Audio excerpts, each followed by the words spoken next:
কেন্দ্ৰীয় শিশু কল্যাণ মন্ত্ৰী অন্নপূৰ্ণা দেৱীয়ে অংগনবাড়ী কৰ্মী সহায়িকাসকলৰ বাবে অতিকে গুৰুত্বপূৰ্ণ ঘোষণা কৰিছে। এই ঘোষণা আপোনালোকৰ বাবে অতিকে প্ৰয়োজনীয়, সেয়েহে আপোনালোকে ভিডিঅ'টো অলপো স্কিপ নকৰাকৈ শেষলৈকে চাই যাওক। নমস্কাৰ, আপোনালোক সকলোকে নতুন এটা ভিডিঅ'লৈ স্বাগতম জনাইছোঁ। আজি অংগনবাড়ী কৰ্মী সহায়িকাসকলৰ বাবে অতি গুৰুত্বপূৰ্ণ এটা ভিডিঅ' লৈ আহিছোঁ। আপোনালোকে ভিডিঅ'টো অলপো স্কিপ নকৰাকৈ শেষলৈকে চাব। তাৰ লগতে আপোনালোক সকলোকে এটা সৰু ৰিকুৱেষ্ট, আপোনালোকে যদি মোৰ চেনেলত প্ৰথমবাৰ যে চেনেলটো ছাবস্ক্ৰাইব কৰি কাষত থকা বেল আইকনটো বজাই লওক এনেধৰণৰ নতুন নতুন ভিডিঅ'বোৰ পাই থাকিবৰ বাবে। আৰু ভিডিঅ'টো ভাল লাগিলে এটা লাইক আৰু শ্বেয়াৰ কৰিব নাপাহৰিব আৰু লগতে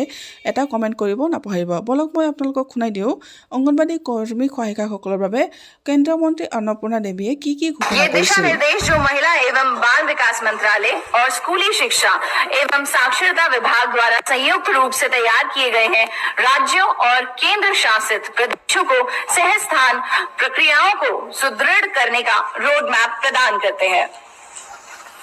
और अब मैं विनम्र निवेदन करती हूँ माननीय महिला एवं बाल विकास मंत्री भारत सरकार श्रीमती अन्नपूर्णा देवी जी से कि वो मंच पर आए और मुख्य संबोधन प्रस्तुत करें। करतल ध्वनि से मैम का स्वागत कीजिए।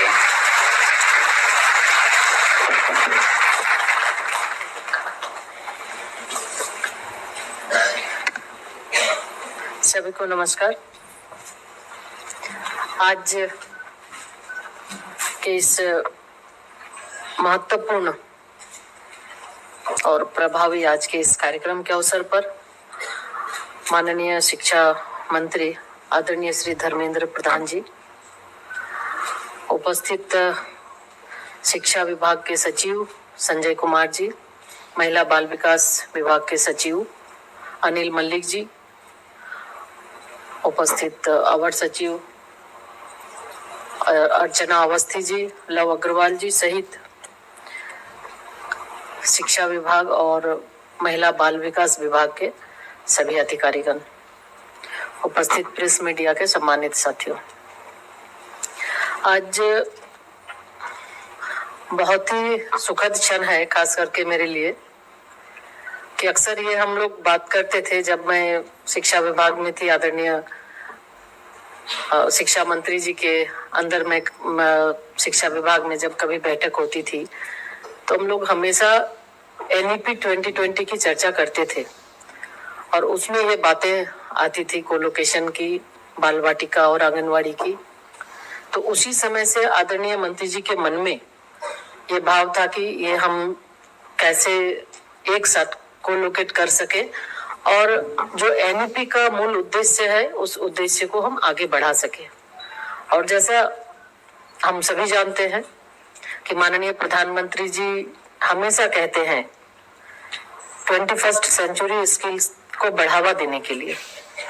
और इसी के तहत NEP 2020 उनके सोच का ही ये परिणाम है कि कैसे हम बच्चों को छोटे से लेकर बच्चों को कैसे उनके भाषा में शिक्षा, खेल खेल में शिक्षा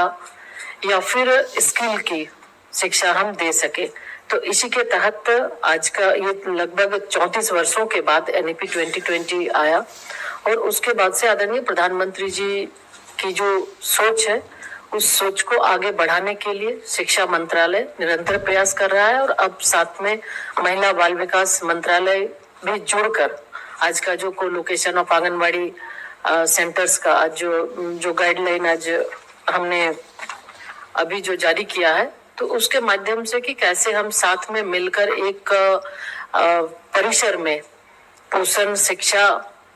साथ साथ कर सकें। तो इसी को ध्यान में रखते हुए, चूंकि हम सभी जानते हैं कि शिक्षा की मजबूत नींव फाउंडेशनल स्टेज में यानी अर्ली चाइल्डहुड में ही रखी जानी चाहिए। और बहुत से रिसर्च ये साबित भी करते हैं कि बच्चे 6 साल के उम्र तक ही बच्चों का ब्रेन का लगभग 85% ग्रोथ हो जाता है। तो उसको ध्यान में रखते हुए शुरुआती 6 वर्षों में ही हमारी ये सोच है कि NEP 2020 में early childhood care and education पर विशेष बल दिया जाए और इसी उद्देश्य के साथ बच्चों के मानसिक विकास के सबसे महत्वपूर्ण वर्षों में उन्हें सही पोषण और सीखने का वातावरण देना और खेल खेल में शिक्षा को बढ़ावा देना, इसी का यही प्रमुख उद्देश्य है। और जब एक बच्चा विद्यालय में प्रवेश करता है तो वह केवल अक्षर ज्ञान ही नहीं पाता, वह जीवन के मूल्यों, स्वास्थ्य की समझ और सामाजिक चेतना से भी परिचित होता है। अभी अभी कई ऐसे देश जिनका जो सर्वे है उसके आधार पर, जैसे फिनलैंड, स्वीडन, कनाडा, ऑस्ट्रेलिया सहित कई ऐसे देश हैं जिन्होंने ईसीसीयू को सार्वजनिक सेवा के रूप में अपनाया गया है। और यूनिसेफ के एसडीजी 4 का भी एक लक्ष्य कि गुणवत्तापूर्ण प्री प्राइमरी एजुकेशन तथा यूनिवर्सल एक्सेस सुनिश्चित करना है। साथियों, इसे हासिल करने के लिए कई देशों ने ईसीसी को प्राथमिकता भी दी और भारत भी अब इस दिशा में एक ठोस कदम उठा रहा है और इसी का ये परिणाम है कि को लोकेशन ऑफ आंगनवाड़ी सेंटर्स। तो इसके माध्यम से बहुत ही आदरणीय शिक्षा मंत्री, इसमें धर्मेंद्र प्रधान जी का गाइडलाइंस जैसे ही इस विभाग में मैं आई, लगातार उनका ये प्रयास हुआ और कई बार उन्होंने ये कहा कि कैसे हम लोग इसको कोलोकेशन कर सकते हैं, कैसे इस पर आगे गाइडलाइन, एक जॉइंट गाइडलाइन बनाने की आवश्यकता है। और उनके मार्गदर्शन में यह काम संभव हो पाया और निश्चित रूप से ये हमें पूरा विश्वास है कि जिस तरह से उनका मार्गदर्शन, गाइडेंस मिलता रहा है कि आगे ये जो एक गाइडलाइन हम लोगों ने अभी जारी किया है, बहुत ही अच्छे ढंग से ये आगे भी कार्य करता रहेगा। साथियों, इससे भारत भी इस दिशा में अब ठोस कदम बढ़ा रहा है, जिसके लिए हमें एक मजबूत और मल्टी डायमेंशनल इंस्टीट्यूशनल फ्रेमवर्क तैयार करना है, जिसमें स्वतंत्र आंगनवाड़ी, विद्यालयों के साथ को-लोकेटेड आंगनवाड़ी और प्री प्राइमरी सेक्शन और इंडिपेंडेंट प्री स्कूल शामिल हो। और इस संकल्प को आगे बढ़ाने का सबसे व्यवहारिक और दूरदर्शी तरीका है कि आंगनवाड़ी और प्राथमिक विद्यालयों का कोलोकेशन करना। आज हमारे पास लगभग 14,02,000 से ज्यादा आंगनवाड़ी केंद्र है और 9,16,000 प्राइमरी स्कूल्स हैं, जिनमें से लगभग 2,90,000 आंगनवाड़ी केंद्र पहले से ही कोलोकेटेड हैं। और यह आंकड़ा हमारी सामूहिक शक्ति को ही नहीं दर्शाता, बल्कि करोड़ों परिवारों की उम्मीद और विश्वास का भी प्रतीक है। और अब इसको गति देने के लिए हमें समान नियम और ऑपरेशनल क्लियरिटी सुनिश्चित करनी होगी। इसलिए आज हम यहाँ आंगनवाड़ी केंद्रों की को लोकेशन के लिए दिशा निर्देश प्रस्तुत किए और यह पहल स्वास्थ्य, शिक्षा और संस्कारों का संगम है। आंगनवाड़ी का आंगन और विद्यालय का प्रांगण मिलकर बच्चों के लिए एक चाइल्ड फ्रेंडली कैंपस बनाते हैं, जहां हर बच्चे को सुरक्षा, ज्ञान और पोषण का समुचित वातावरण प्राप्त होगा। साथियों, इन दिशा निर्देशों ने, आज जो दिशा निर्देश हमने जारी किया है, इस दिशा निर्देशों ने मुख्यतः 3 लक्ष्य इसमें रखा है कि पहला लक्ष्य है हर इनरोल्ड बच्चा आंगनवाड़ी से सहजता के साथ स्कूल में यानी कक्षा 1 में प्रवेश पा सके। दूसरा लक्ष्य आंगनवाड़ी और प्राथमिक विद्यालय के बीच में अच्छी कोऑर्डिनेशन हो, जिससे बच्चों को किताबों के साथ साथ जॉयफुल लर्निंग और प्ले बेस्ड एक्टिविटीज से उनका होलिस्टिक डेवलपमेंट हो सके। और तीसरा लक्ष्य प्राथमिक स्तर पर एफएलएन के मजबूत आधार के साथ हर बच्चा बिना रुके उच्चतर कक्षाओं तक पहुंचकर सफलता का नया आकाश छू सके। और साथियों, जैसा आदरणीय प्रधानमंत्री जी हमेशा वुमेन लेड डेवलपमेंट की बात करते हैं, क्योंकि जो विकसित भारत का लक्ष्य माननीय प्रधानमंत्री जी का है, तो ये महिलाओं के नेतृत्व में विकास और महिलाओं की भागीदारी भी, इसमें वर्कफोर्स में महिलाओं की भागीदारी बहुत ही अहम भूमिका निभाती है। तो अभी जैसे हमने अभी एक फिल्म के माध्यम से भी हमने देखा कि जो बहनें जो बता रही हैं, तो उसमें कामकाजी महिलाएं, जो एसएचजी से जुड़ी महिलाएं हैं, अपने बच्चों की देखभाल और दैनिक काम के लिए उन्हें कहीं ना कहीं अपने जो काम है उसका सेक्रीफाइस करना पड़ता है, उसको विवश हो जाती है काम छोड़ने के लिए कि बच्चों का देखभाल करे या फिर वो काम करने जाए। तो इसी स्थिति को देखते हुए कि उनका आजीविका भी ना छूटे और बेहतर ढंग से वो काम भी कर सके, तो आंगनवाड़ी सेंटर जो कोलोकेटेड है, आंगनवाड़ी सेंटर के साथ साथ कई क्रेजेस भी चल रहे हैं, जिसके माध्यम से कि अब हमारी जो कामकाजी महिलाएं हैं उनके लिए ये सुविधा हो सके और बिना आजीविका छोड़े वो काम कर सके, ताकि देश के अंदर जो एक लक्ष्य है माननीय प्रधानमंत्री जी का, उसमें व्यक्तिगत रूप से उनके विकास में बाधा ना हो और देश की प्रोडक्टिविटी को भी नुकसान न पहुंचे। तो इसको भी ध्यान में रखा गया है। और अब एक इंटीग्रेटेड हम लोग जो बच्चों को पोषण, शिक्षा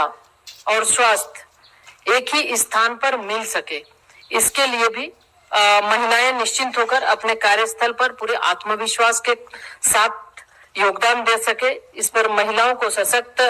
बनाने के लिए भी ये एक योजना तैयार की गई है। और साथ ही साथ हम सभी जानते हैं कि बच्चों का पहला शिक्षक माँ ही होती है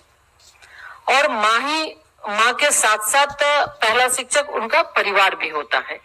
तो इसलिए विद्यालयों के साथ आंगनवाड़ी केंद्रों की कोलोकेशन को सफल बनाने के लिए सरकार के साथ साथ हम ये आग्रह करेंगे अभिभावकों को भी, माता पिता को भी, उनका भी सहयोग और समुदाय का सहयोग बहुत ही जरूरी है, बहुत ही अपेक्षित है। और लगातार इस तरह के कार्यक्रम को, जहां समुदाय आधारित कार्यक्रम को जिस तरह हम लोग देखते हैं कि माननीय प्रधानमंत्री जी के द्वारा भी आह्वान किया जाता है और आह्वान एक जन आंदोलन का रूप ले लेता है, तो निश्चित तौर पे आज एक के बाद एक, चाहे शिक्षा की बात करें, स्वास्थ्य की बात करें, स्वच्छता की बात करें, तो निश्चित तौर पे इसको भी समुदाय आधारित समुदायों का इसमें भागीदारी बहुत ही अहम हो जाती है और तभी हम इसको और बेहतर आगे बढ़ा सकते हैं। और साथ ही साथ एक छत के नीचे होने से हमारे बच्चे भी बहुत ही अच्छे ढंग से जब आंगनवाड़ी केंद्र में आएंगे, तो आंगनवाड़ी केंद्र के बाद उन्हें जब विद्यालय जाना होगा तो बिना किसी हिचक वो अच्छे से वो विद्यालय में भी जा सकते हैं और उसी तरह से उनका होलिस्टिक डेवलपमेंट भी होगा। और माननीय प्रधानमंत्री जी के आह्वान को पूरा करते हुए हम बच्चों को खुली उड़ान देने के लिए एक नया मंच भी तैयार करने जा रहे हैं, जिसमें हर माँ की ममता, हर बच्चे की मुस्कान और हर शिक्षक की प्रेरणा शामिल है। साथियों, आइए हम सब मिलकर जो विकसित भारत का लक्ष्य माननीय प्रधानमंत्री जी का है, उस लक्ष्य के नींव को मजबूत करें। और जैसा मैंने पहले ही हमने कहा कि बच्चों का 85% ब्रेन डेवलपमेंट उनके 6 वर्ष के आयु में ही होता है, तो ये आवश्यक है कि जिस तरह से महिला बाल विकास विभाग जब प्रेग्नेंट होती है लेडी, उस समय से लेके हम उनके पोषण का सही ध्यान रखते हैं, ताकि हमारे बच्चे जो विकसित भारत के नवनिर्माण में उनकी अहम भूमिका होगी, ताकि स्वस्थ बच्चे जन्म ले और उसके बाद उन्हें अच्छी शिक्षा मिल सके और अच्छे तरीके से उनका सही ढंग से देखरेख हो सके। तो इसके लिए महिला बाल विकास विभाग निरंतर प्रयास कर रही है। और साथ ही साथ अभी ये कोलोकेशन होने के बाद आज के बाद से निश्चित तौर पे हम जहां अमृत काल की पीढ़ी का हर बच्चा सुपोषित और ज्ञान संपन्न हो, हम अपने समर्पण और सशक्त क्रियान्वयन से इस लक्ष्य की प्राप्ति के लिए प्रतिबद्ध हैं। और भारत सरकार और सभी अन्य राज्य की सरकारें भी इसमें साथ मिलकर आज का जो ये गाइडलाइन है, इसको हम बेहतर ढंग से आगे बढ़ाने के लिए हम प्रयास करेंगे। और आज इस कार्यक्रम में फिर से हम आदरणीय शिक्षा मंत्री श्री धर्मेंद्र प्रधान जी और उनकी पूरी टीम के प्रति आभार व्यक्त करते हैं कि आपके कुशल मार्गदर्शन में आज ये संभव हो पाया और लगातार ये आगे बढ़ेगा। और निश्चित रूप से आज जो भी इस कार्यक्रम में हमारे आंगनवाड़ी के वर्कर हैं, हेल्पर हैं या फिर अन्य शिक्षा विभाग के सभी अधिकारी, सभी का हम अलग अलग स्टेक होल्डर हैं, हम